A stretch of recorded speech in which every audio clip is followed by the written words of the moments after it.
Hello friends. காலை, இரவு 2 நேரத்துக்கு சாப்பிடக்கூடிய ஹெல்த்தியான ஒரு தோசை ரெசிபி இன்னைக்கு பார்க்கலாமா?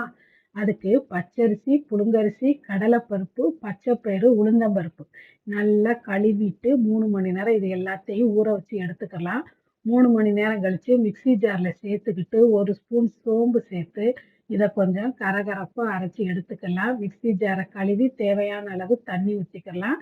இப்ப இது கூட பொடிசா கட் பண்ண வெங்காயம், பச்சை மிளகாய், கருவேப்பிலை, துருவிய தேங்காய், இஞ்சி, 1 ஸ்பூன் மிளகாய்த்தூள், மஞ்சத்தூள், தேவையான அளவு உப்பு போட்டு நல்லா கலந்து எடுத்துக்கலாம். இப்ப அடுப்புல தோசை கல்ல வச்சு நல்லா சூடு ஏறவும் நாம இத தோசையா ஊத்திக்கலாம். இது ரொம்ப பெருசாலாம் இழுக்க வராது. சுத்திலும் நல்லெண்ணெய் ஊத்தி 2 பக்கமும் வேக வச்சு எடுத்தா மொறு மொறுன்னு சூப்பரான ஹெல்த்தான தோசை ரெடி. செஞ்சு பாருங்க. வீடியோ பிடிச்சா ஒரு லைக் பண்ணி விடுங்க. Thank you.